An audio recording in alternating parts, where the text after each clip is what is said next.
Assalamualaikum warahmatullahi wabarakatuh. Halo semuanya, perkenalkan nama saya Saidi Sena dengan NIM 12111221711 dari jurusan Pendidikan Bahasa Indonesia UIN Suskaryau angkatan 2021.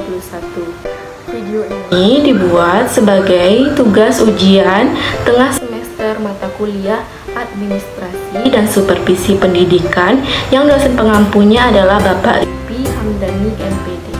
Jadi, judul materi yang saya pilih untuk dipresentasikan berjudul Administrasi Layanan Khusus. Nah, teman-teman di sini pasti bertanya-tanya, apa sih itu administrasi layanan khusus?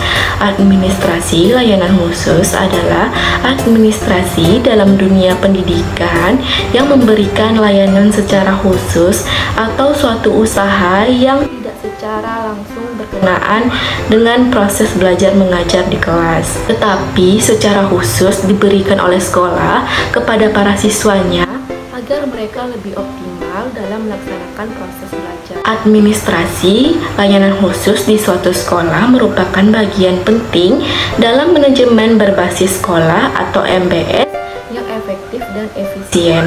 Pelayanan khusus diselenggarakan di sekolah dengan maksud untuk memperlancar pelaksanaan pengajaran dalam rangka pencapaian tujuan pendidikan di sekolah. Jenis layanan khusus dan pengelolaannya yang pertama yaitu pustaka. Perpustakaan merupakan salah satu unit yang memberikan layanan kepada peserta didik dengan maksud membantu dan menunjang proses pembelajaran di sekolah.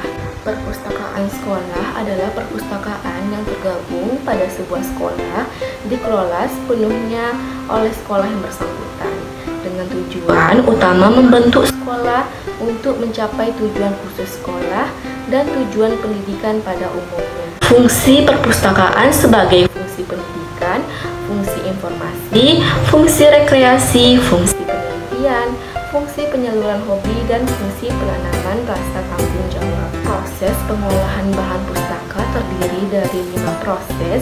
Yang pertama, proses klasifikasi. Yang kedua, proses katalogisasi. Yang ketiga, pemberian stempel pada buku. Yang keempat, pemberian nomor pada buku. Dan yang terakhir, pengaturan buku pada rak. Peranan guru dalam administrasi perpustakaan sekolah. Yang pertama yaitu guru memperkenalkan buku-buku kepada siswa.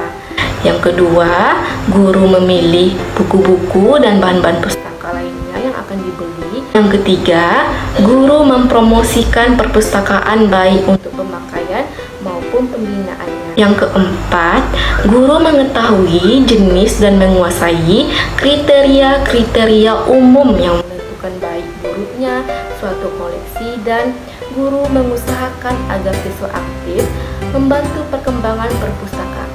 Jenis layanan khusus yang kedua yaitu laboratorium.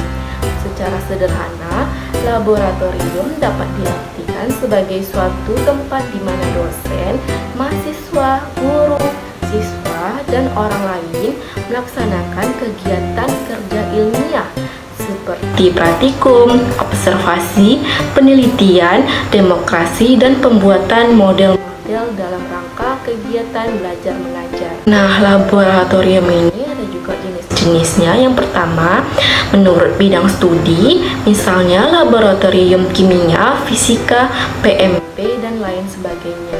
Yang kedua, menurut kelompok bidang studi, misalnya labor IPS dan labor IPA. Yang ketiga, menurut bidang ilmu teknik labor. Laboratorium digunakan sebagai workshop atau bengkel kerja. Biasanya ini sering dijumpai di sekolah menengah kejuruan. Langkah-langkah dalam perencanaan penggunaan labor yang pertama yaitu menganalisis kurikulum secara keseluruhan.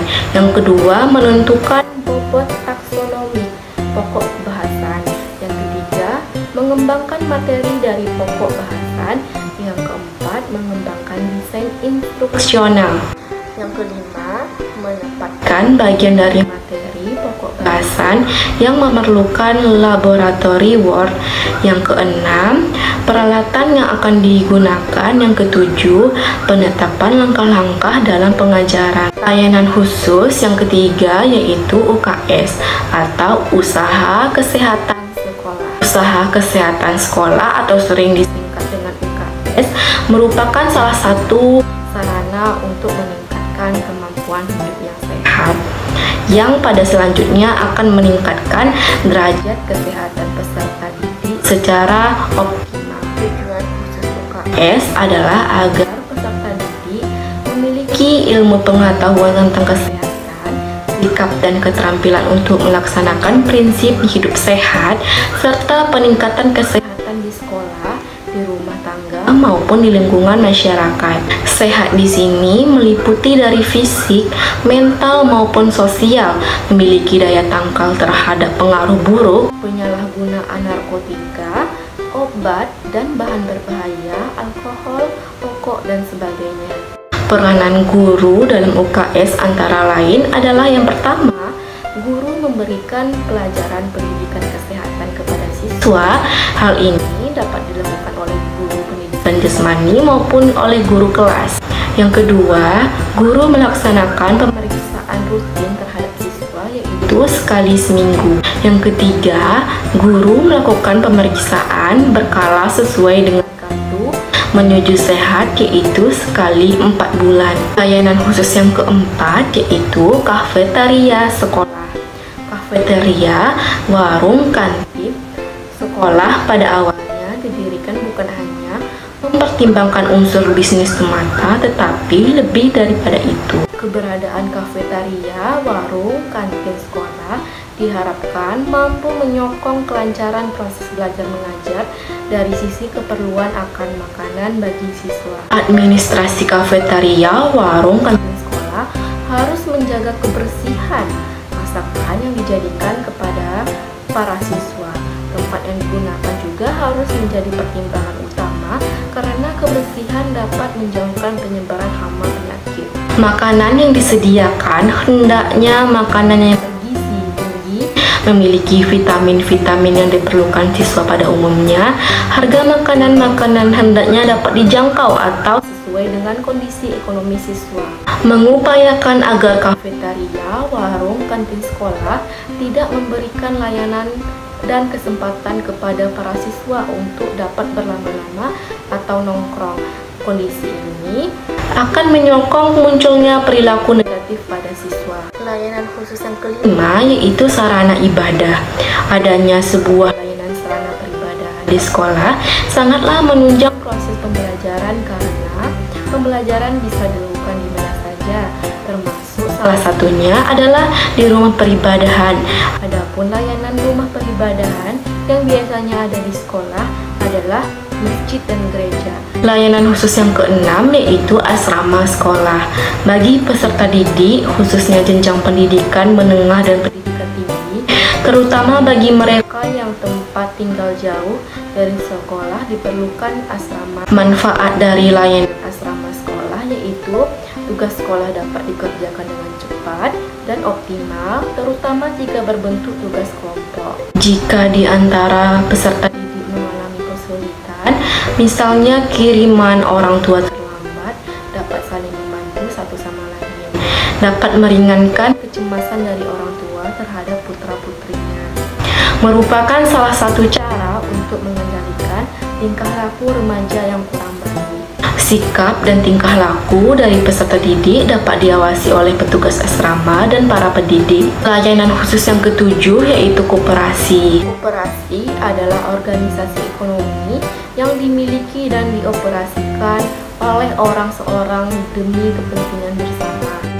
Koperasi melandaskan kegiatan berdasarkan prinsip gerakan ekonomi rakyat yang berdasarkan asas kekeluargaan.